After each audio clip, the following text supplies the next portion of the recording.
आप देख रहे हैं डार्क फाइल्स। तो चलिए बढ़ते हैं आज की इस कहानी की ओर। बड़ी मुश्किल से एक ऑटो वाला हरोई गांव जाने के लिए राजी हो गया, जिसके बाद मैं ज्यादा वक्त ना गवाते हुए सीधे ऑटो में चढ़कर बैठ गया और चल पड़ा हरोई गांव की ओर। शाम का वक्त होने की वजह से फिजा में चारों तरफ अंधेरा छा चुका था और रोशनी का नामो निशान तक नहीं था, क्योंकि पिछले 2 दिनों से जो लगातार बारिश हो रही थी उसकी वजह से इलाके में जगह जगह बिजली के तार टूट गए थे। हालांकि हमारे गांव में तो बारिश बंद हो चुकी है, मगर ऐसा सुनने में आ रहा था कि आसपास के कुछ गांव में बारिश अभी भी हो रही है। अब पता नहीं हरोई गांव का क्या हाल होगा। ऐसे मौसम में कोई बेवकूफ़ ही होगा जो घर से बाहर निकलेगा, मगर एक ज़रूरी काम के चलते मुझे आज के आज हरोई गांव पहुंचना ही पड़ेगा। इसलिए मैं बीच बीच में रिक्शे वाले को भी रिक्शा तेज करने के लिए बोल रहा था। अभी रिक्शा पूरी रफ्तार में आगे बढ़ ही रही थी कि तभी एक अजीबोगरीब आवाज़ के साथ रिक्शा की रफ्तार खुद ब खुद कम हो गई और धीरे धीरे रिक्शा बंद पड़ गई। रिक्शे वाले ने 1-2 बार वापस से रिक्शा स्टार्ट करने की कोशिश भी की, मगर उसका कोई फ़ायदा नहीं हुआ। रिक्शा ज्यों की त्यों ही बंद पड़ी रही। ड्राइवर के बहुत कोशिशों के बाद भी जब रिक्शा चालू नहीं हुई तब उसने मुझसे कहा, साहब ऑटो आगे नहीं जा पाएगी। इस पर मैंने बोला, अरे भाई जरा रिक्शा से उतर कर देखो। जिस पर रिक्शा वाला बोला, नहीं साहब मुझे पता है अब रिक्शा आगे नहीं जाएगी, आप यहाँ से ही दूसरा कुछ कर लीजिए। मैंने रिक्शा में बैठे बैठे ही बाहर सड़क पर देखा, मगर आसपास दूसरी कोई रिक्शा नजर नहीं आ रही थी। लेकिन मैं कुछ कर भी नहीं सकता था सिवाय रिक्शा से उतरकर पैदल आगे जाने के। तो मैंने वही किया। रिक्शा से उतरकर रिक्शे वाले को आधा भाड़ा देने के बाद मैं उसी रास्ते पर आगे बढ़ने लगा। मैं यही सोच रहा था कि अगर कोई रिक्शा तो नहीं, कम से कम कोई बाइक वाला ही मिल जाए ताकि मैं उससे लिफ्ट लेकर हरोई गांव पहुंच सकूं। लेकिन उस रास्ते पर बहुत देर चलने के बाद भी मुझे कोई गाड़ी नज़र नहीं आई। लेकिन हाँ, मुझे कुछ ही दूरी पर एक हल्की सी रोशनी नज़र आने लगी, जैसे दूर कहीं पर कोई लालटेन जल रही हो। उस लालटेन को देखकर मुझे थोड़ा अच्छा लगा और मैं तेज़ी से चलते हुए उस लालटेन की ओर आगे बढ़ने लगा। उस लालटेन के पास पहुंचकर मैंने देखा कि वो एक छोटी सी चाय की टपरी है। मैंने सोचा पहले 1 कप चाय पी लेता हूँ, आगे जो होगा देखा जाएगा। लिहाजा मैं उस चाय की टपरी के अंदर घुसा और चाय का ऑर्डर दिया। थोड़ी ही देर में चाय मेरे हाथों में थी और मैं उस चाय वाले से बातें कर रहा था।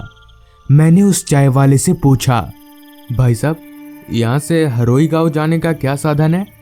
इस पर चाय वाला बोला, बारिश की वजह से रास्ता बंद है, लेकिन अगर आपको फिर भी जाना ही है तो आप एक काम कर सकते हैं। यहाँ से थोड़ा आगे जाते ही आपको एक ढलान वाला रास्ता मिलेगा, उस पर नीचे जाकर आपको नदी मिलेगी, वहाँ से आप नाव लेकर हरोई गांव जा सकते हैं। इस पर मैंने बोला, हाँ ये सही रहेगा। इस पर वो चाय वाला थोड़ी गंभीर आवाज़ में बोला, साहब जरा संभल कर जाइएगा, वो रास्ता उतना अच्छा नहीं है। आप एक काम करिए, ये पुड़िया रखिए, ये भगवान शंकर का भभूत है, आपके काम आएगी। इतना बोलकर उस चाय वाले ने मेरे हाथों में भभूत की एक पुड़िया पकड़ा दी।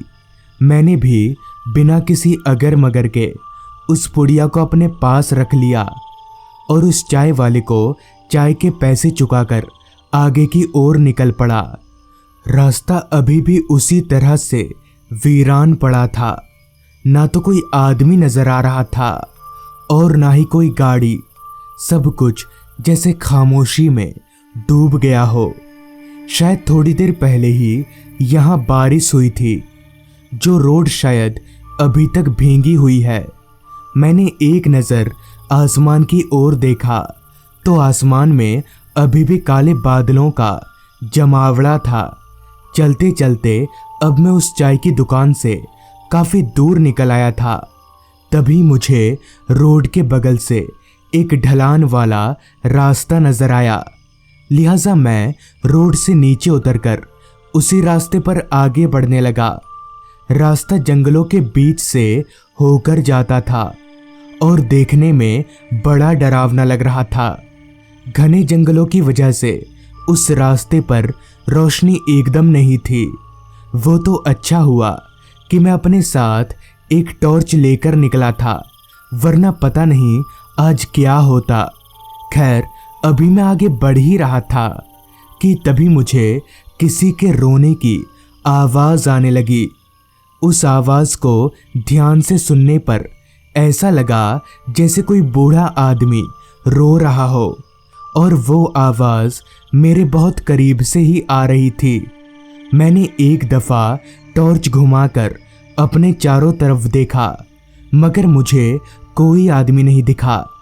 उस आवाज़ को नज़रअंदाज करके मैं थोड़ा आगे बढ़ा, मगर वो आवाज़ उसी तरह से मेरे कानों में आती रही।